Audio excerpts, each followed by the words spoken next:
My name is Victor Paul, and welcome to this session that is part of the Environmental Humanities Month in 2022. It is my distinct pleasure to introduce your speaker today, Iryna Skubii, PhD candidate from Queen's University in Canada and currently a visiting fellow at the German Historical Institute in Warsaw. And Iryna is going to introduce her research for us today, Animals and in Soviet Famines in Ukraine. There is an animal in famine studies. It's been my distinct pleasure to collaborate with Iryna in the past, I think, 2 years or so. And I very much hope that our current project with the Journal for Contemporary History is going to be published over the next year, where Iryna is contributing with an amazing essay that I hope we will able to enjoy very soon. Right, Iryna, please, the floor is yours. Yeah, thank you, Victor, for this kind introduction and for this warm welcoming. And I'm very thankful to you and other people at Helsinki Environmental Humanities Program for arranging these meetings and these monthly events. And without further ado, I would like to can you see how can I change the slides? Yeah, so now I can change. So my research have started some time ago, and currently, as Victor mentioned, I am a PhD candidate at Queen's University, where I'm doing research focused on the Soviet famines in Ukraine from consumption, material culture, and environmental perspective. And I would like to start my presentation with this slide, where you can see a horse, starving horse hitched to a hay wagon in the outskirts of Kharkiv in Ukraine. And I think that this particular photo could be one of the many evidences of the impact of famine on animals, when we could see that animals were malnourished, they were starving themselves together with people, but still they were used as a labor force. This particular photo was taken in 1933 by Austrian chemical engineer who worked in the Soviet Union and in particular in Kharkiv in Soviet Ukraine, whose name was Alexander Wienerberger. His photographs captured dying people on the streets, malnourished children and adult queues at grocery stores, abandoned and starving children outside the countryside and in the cities, and many other dramatic and catastrophic pictures representing famine landscapes.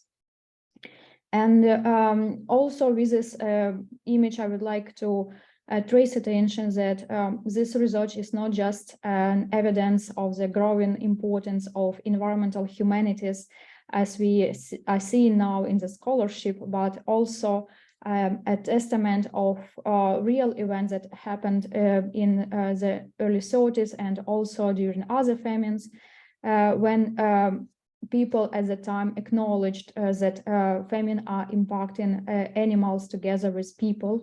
And you could see the caption for this photo when Wienerberger writes, auch die Tiere leiden Hunger, meaning that animals are also starving. So it is, as you could see, a much bigger issue.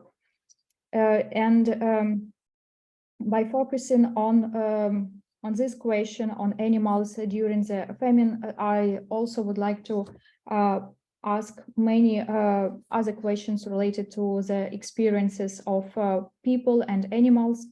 And also I would like to say at the beginning this my research is also here is a continuation of my previous research experience when I was studying consumption in Soviet Ukraine. And at the time I noticed that in numerous testimonies of people who survive the hunger, they are talking about their experiences and how they are related to the existence of animals, to particular types of wild or domestic animals, and their dependence on them for their survival.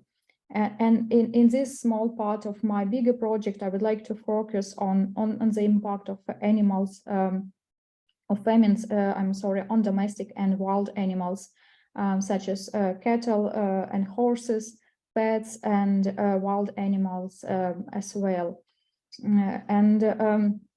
In my research, I was supported by different institutions, and in particular, Holodomor Research and Education Consortium, who is doing a great job for supporting scholars, and also they actually made a collection of famine photographs done by people in the early 30s, and in particular this collection by Alexander Wienerberger. So you could go to their website and see other photos.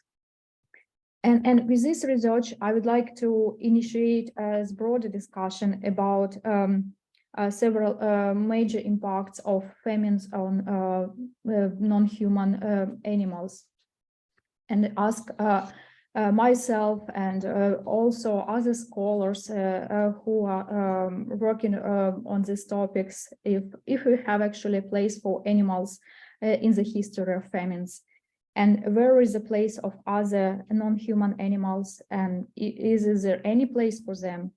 And also what the history of animals in famines does reveals us about animals and humans' experiences, and this tragic events that we named or titled like famines, but also other food crises and catastrophes. My bigger question is, how can we produce a shared history of famine as a catastrophe? Also catastrophes that is made man-made one, like Soviet famines, where animals and human experiences were interconnected and mutually dependent. And in my research that I'm presenting today, I'm focusing, as you have noticed, on the example of Soviet famines in Ukraine that happened after the First World War in early 20s, 1921-23, then during the period of Soviet collectivization in early 30s, 1932-33. This famine in Ukraine is also known as Holodomor, and the post-war famine of late 40s, famine of 1946-47, that was also kind of consequential after the Second World War. My smaller case for this research is focused on wild animals, but also in my bigger project, I'm also dealing with the impact of famine on cattle and pets. And I also, with this research, would like to bring these Ukrainian famines and Soviet famines in general into the larger framework, larger studies on famine in Eastern Europe and globally, to see whether they have any similarities and place them in comparative fields with other periods of starvation. During the famines, the deterioration of economic and environmental conditions in rural and urban areas led to dramatic consequences, as both people and domestic animals were dying because of malnutrition caused by grain and fodder requisition, which is a particular case of the cause of Soviet famines, when we see that the beginning of collectivization of agriculture, starting since Bolsheviks coming into power in early 30s, caused grain requisitions. Also, rapid collectivization in early 30s have even more bigger consequences and bigger scale. And also after the end of the Second World War, collectivization was also a part of everyday life of rural households. And animals, together with people, suffered from hunger. They were also physically exploited as a labor force and slaughtered by people in order to survive, caught in mass like wild animals. due to the lack of conventional food. But in fact, we see here that the relationship of people and animals during the years of malnutrition were not horizontal because the animals' agency was submitted for the purposes of human survival and economy, agriculture, or larger state needs. And I think that it is not just like a general idea about Soviet famines, but it is also related to the way how famines are studied or analyzed within humanities and societies. If we dig a little bit deeper and see how animals were treated by different philosophies, we would see that, for instance, this tradition comes even from the period of Greek thinkers, but also Renaissance and Age of Enlightenment, when we see the examples of ethical humanism, where treatment of animals is based on the idea that human belongs alone should be also only alone who considered and animals do not have any special consideration in this sense. Asia is a particular case where we see different moral treatment of animals, but still in general we see this could explain why animals are not present in famine studies in general, in our understanding whose sufferings should be seen. And it also connected with the fact that as scholars analyzed in their research, that historical agency is always usually involve human beings, and in this context, animals are not seen or provided any agency at all, as David Shaw suggests.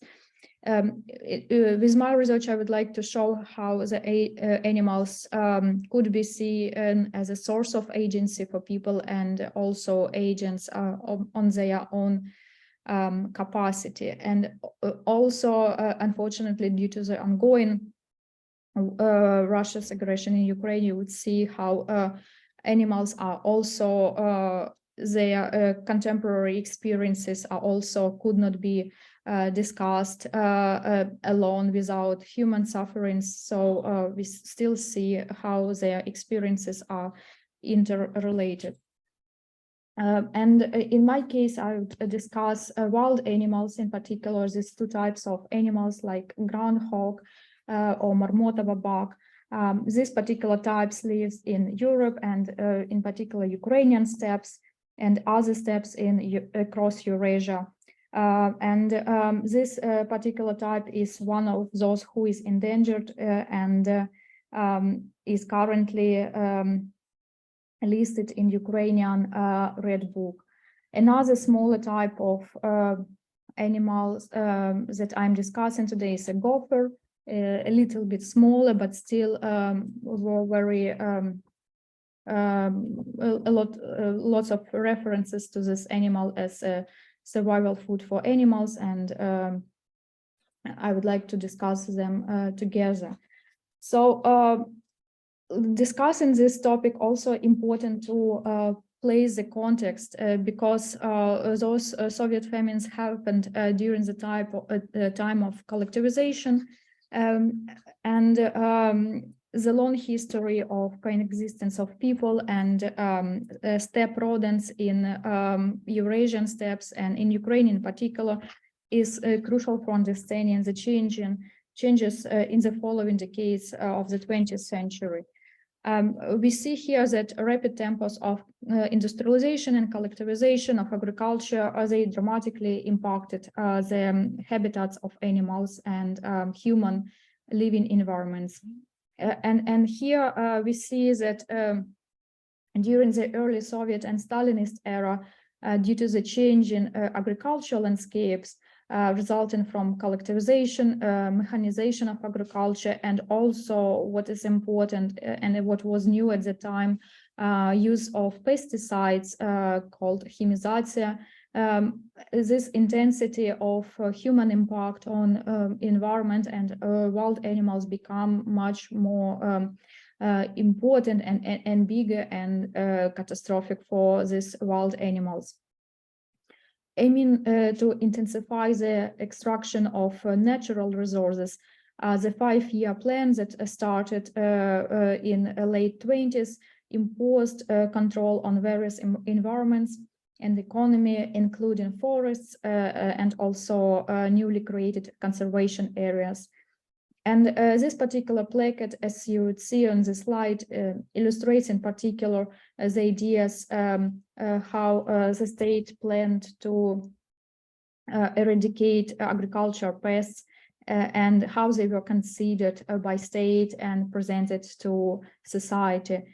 So basically, as image shows, the gopher here was portrayed as harmful wild animal, which negative imaginary was comparable to kulaks or wealthy peasants and private traders who should be eliminated from society in general, but also it was the fate of these gophers who should be eliminated from nature.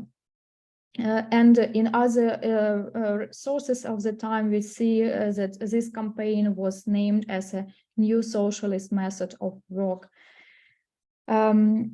What is also important that during the time was published lots of manuals, different books, brochures, helping collective farms and peasants to deal with these pests and how to eradicate them. Among different methods were presented mechanical methods, which would require use of technical equipment and tools. State also initiated different competitions of inventors for the new equipment for this campaign, and also of mass scale use were chemical compounds, and in particular sulfuric carbon, which was the most successful, as was named because it would allow to kill a huge number of animals at one time.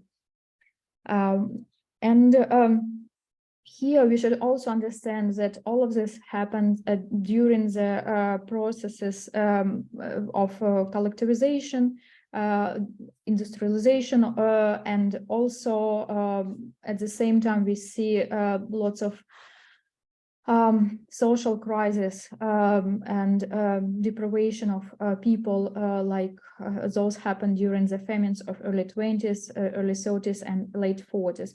I am also would like to stress that I'm not focusing here in particular on war-related famines or food crisis, but still even these 3 famines during peaceful periods were very intensive and consequential, when only among Ukraine's population around 6 million of people died. And here we should also understand that during the famines, the variety of animals consumed by people expanded dramatically when they become eaten in addition to other survival food. While eating fish or boar, for instance, was common among people living in Ukrainian steppes, for instance, or forest steppe zones, other wild animals like those ones that I'm discussing today, like gophers, were not very common. But also here we could name other types of wild animals that were incorporated into the survival diet, like groundhogs, mice, hedgehogs. Many of these small wild animals were eaten. Some of the most known wild inhabitants of the steppes were gophers and groundhogs. During the famine years, people not only ate those animals, but also they were trying to find their grain savings and try to find their grain in order to survive on this dozen of grains or so. As the peasants were already aware of various methods to catch gophers, thanks to their involvement into pest eradication campaign during the 1920s and 40s, they usually also developed their own methods and techniques, which didn't require any special technical equipment or poison. And in this slide, you could see the example how they would try to find a gopher and how to catch them. So people would usually go to the field alone or in groups. And once they locate a gopher hole, they would pour water inside the hole, and then gophers would come eventually outside. And I will quote this. Finally, it was getting warm, and then we and children began to be taken to the field to knock the gophers into the burrows. Mom and grandmother and her brother carried water, poured it into the hole, and then they divided according to the norm, so we do not ask for more. And I still remember the taste of fried gopher meat, end of quote. During the famines, we see that gophers were eaten in addition with other wild animals like groundhogs or mice, and also the method that I just presented now doesn't look very outstanding or technically developed. This allowed people to hunt a lot of wild animals. And certainly it is difficult to estimate the exact amount of wild animals caught during the years of famine. But still, you could see, as you could see on this slide, the example of one story when a person told that a group of boys could catch around 10-15 gophers at once. And for instance, another group of three people, of children and adults, were able to catch around 100 gophers per day. So these numbers could give us a little bit understanding about the number of animals being killed during the years of famines. But also, I would like to stress that this human-animals relationship during famine were not only could not be only discussed in this way that people were willing to eat them in order to survive. These were more difficult because we would see here lots of different emotions, including disgust to this type of famine food, because for some contemporaries, eating gopher's meat was considered unacceptable, while for others it was considered as a Tsarist dish of privilege because meat was rare at the time at the table. So it is quite a difficult question to discuss, and still not an easy one. Another important question that could help us to see this different relationship with wild animals could be seen from the example of gophers and children's relations. Children actually played a significant role in human-animal relations during the famines, because children were the ones who went into the fields and provided their families with those wild animals. Due to their physical ability, due to their bigger mobility, because many of children were more mobile, they could walk around, compared to adults who were working. So children will have more of these connections with animals. Also, the consequences of the First World War and the following revolution in Ukraine made hundreds of children orphaned and forced them go to the streets of the cities. And similar situation was also caused by the decolonization campaign, our post-war famine, when thousands of children became homeless or abandoned, and they were left for themselves. I will quote this testimony from the interview. Children from the age of 6 and older gathered in crowds and went hunting with traps, poured the water, thus providing themselves and their families with food. Later in the evening, fresh carcasses were strung on wires or put on a pot and fried. Being already endangered by the ongoing pest extermination campaigns, in addition to that, gophers were a part of human survival diet. On this slide, I would like to show you another photo of the famine of early 30s, the Holodomor, when a son of Chernihiv photographer Nikolai Bakhan is sitting in the field on the spot where his brother died sometime early, but still we could see how children were connected with environments during these times of famine. So my concluding thoughts, what we can make of these different and difficult stories of human-animals relations during the famines. The years of Soviet famines made a tremendous impact on people, wild animals, domestic animals, and environment in general. Being starving and malnourished, humans took an active part in the changes of animal habitats and their survival. Also, state was here an active agent in changing the environments and human-animal relations. Trying to survive the famine, people turned their focus to surrounding environments, and gophers were one of the most accessible source of food.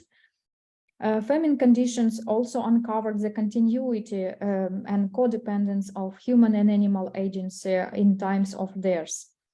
This idea about interrelatedness between animals and human agency broadens up understanding of non-anthropological dimensions of famines.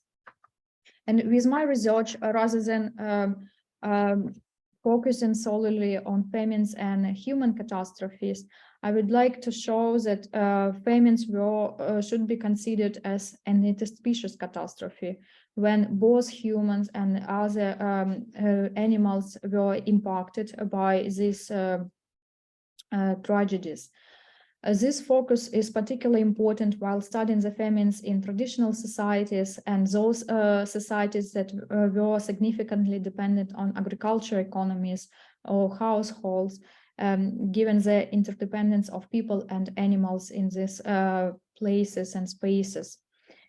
By incorporating the perspectives of non-human animals, in this sense, we would be able to acknowledge everyone who fell a victim of the famine conditions and the state policies and inequalities which caused them. Thank you so much for your attention, and I'm looking forward for your questions.